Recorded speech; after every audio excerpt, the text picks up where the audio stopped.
আমি বোনে যদি এক ভুলটা করতাম আমি ফিটটা মাইরা লাইতাম। আমার এমন বোনের দরকার নাই। আমার বোন হইলে আমি এতক্ষণে পিটাইতাম। আপনার বাচ্চাটাকে যদি কেউ মারে আপনি সহ্য করতে পারবেন?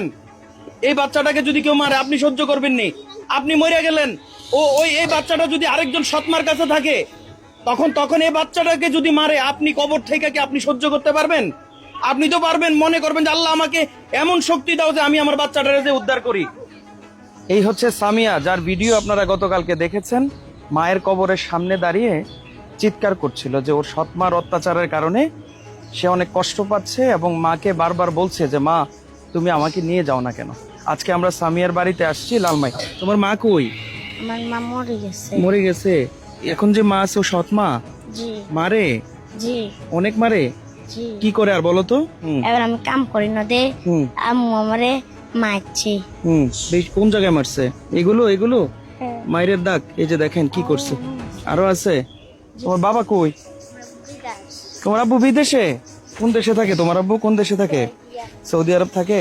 তোমার মা কই? কোন ঘরে আছে তোমার মা? আসেন আসেন আসেন। আপনি ওর মা? আসেন একটু এদিকে আসেন। আসেন সামনে আসেন। সামনে আসেন। ভিডিও করবো না কেন? আপনি ওকে মারেন কেন? ওর আপন মাটা তো মারা গেছে না? আপনার স্বামী তো বিদেশে থাকে তাই না? হ্যাঁ ঠিক আছে। তো বিদেশে থাকে, ওকে তো আপনার কাছে দায়িত্ব দিয়ে গেছে না যে আমার মেয়েটাকে দেখবা। এগুলা কে মারছে? এগুলা এ আম্মু মারছে? মা হিসাবে শাসন করবেন ঠিক আছে, কিন্তু এই মাটার তো এই বাচ্চা শুনেন, এই বাচ্চাটার তো মা নাই, বাবাও নাই, বাবা বিদেশ থাকে। আপনার উপর দায়িত্ব দিয়ে গেছে, আপনি এভাবে ওরে এমন অত্যাচার করেন যে ওর মার কবরের সামনে যে চিৎকার করে করে বলতে হয় যে মা তুমি আমারে নিয়ে যাও, আমার মা আমারে মারে। বলেন ঠিক হয়েছে আপনার এই কাজটা? ঠিক হয়েছে না? আমার ঠিক হয়েছে না। আমি বাচ্চা মানুষ, ও কান্না করতে গেছে, কষ্ট পাইছে ঠিক আছে, কান্না করতে গেছে। মানুষের কি দরকার আছে ওটা ভিডিও করে ছাড়া তো দেন? আজকে যদি ভিডিও করে না ছাড়তো আপনি তো ওকে মাইরা ফেলতেন। চিৎকারের আওয়াজ শুই না কবর থেকে সাপ পর্যন্ত বেরিয়ে আসছে। মিথ্যা কথা বলতেছে, এলাকাবাসীকে মিথ্যা কথা বলতেছে। কবর থেকে সাপ বেরিয়ে আসছে, সত্য না মিথ্যা? কবর থেকে সাপ বেরিয়েছে? কি বলছে সাপে? সাপেরে বলতেছে।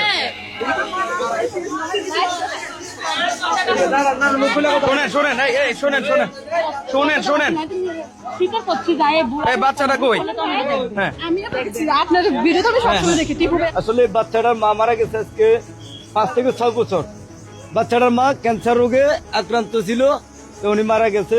যার পর এই মহিলার বিয়ে করছে আমার চাচা। আমার কিন্তু একেবারে আমাদের। আচ্ছা। আমার চাচা বিয়ে করার পরে উনি প্রবাসে চলে গেছে, আজকে প্রায় বছর হবে, 7 মাস হয়েছে। 7 মাস বাবাকে এটা কল দেওয়ার ব্যবস্থা করা যায়? 7 মাস পূর্বে 7 মাস পূর্বে এই মেয়েটা নিজের জামা তো নিজে পরিষ্কার করতে পারবে না, যেহেতু এটা ছোট বাচ্চা।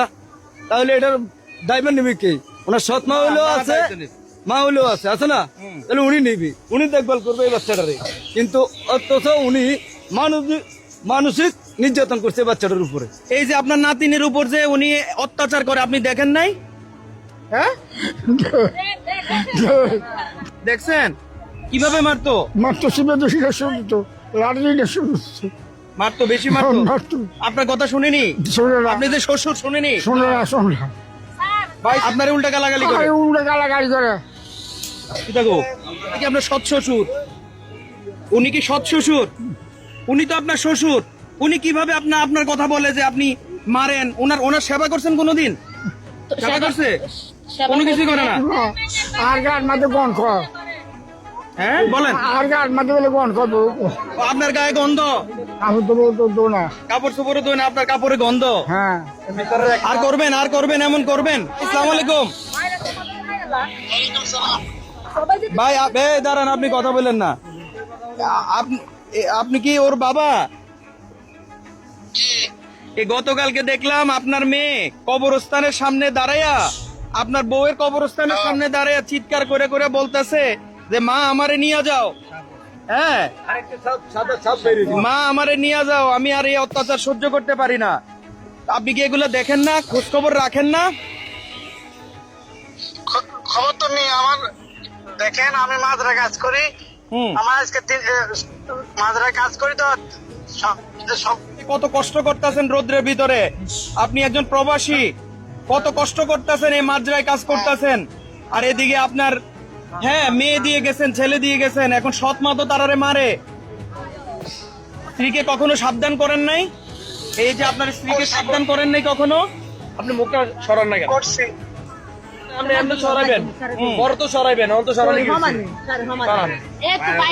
আপনি এমনি ভাইরাল হয়ে যাবেন ইনশাআল্লাহ। এই যে এখন টিকটকে ভাইরাল হয়ে যাবেন। এই এটা সরান। এই যে শুনেন, আপনি শুনেন, ওর বাবা, আপনি কি আপনার এই স্ত্রীকে সাবধান করেন নাই কখনো?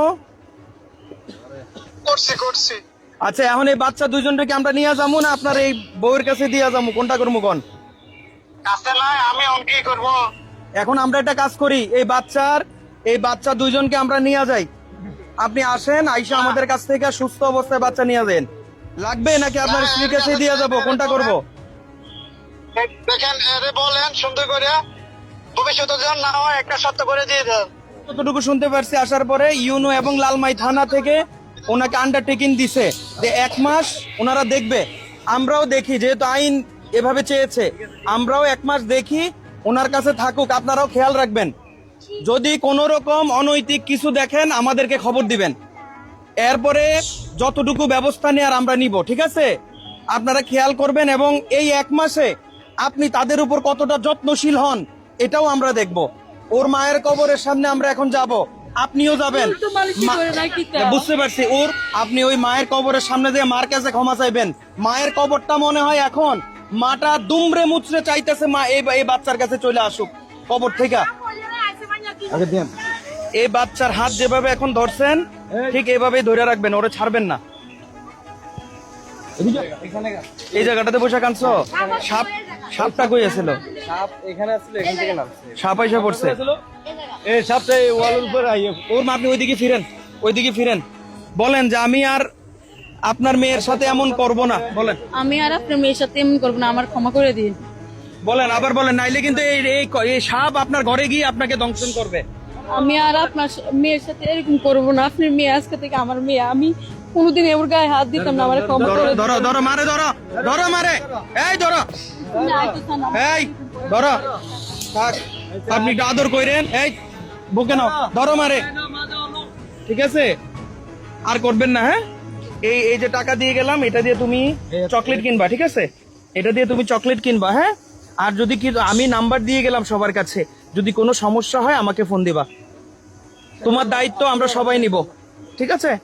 ইনশাআল্লাহ তোমাদের দায়িত্ব, হ্যাঁ, তোমার দায়িত্ব আমরা সবাই নিলাম। তোমার কোনো কিছু প্রয়োজন হলে এলাকাবাসী যারা আছে যে কেউ একজনকে দিয়ে আমাকে খবর পাঠাবা। তোমার কাপড় চোপড়, তোমার খাবার, তোমার যে কোনো সমস্যায় এই চাচ্চু তোমার পাশে আছে, হ্যাঁ? ঠিক আছে, ঠিক আছে।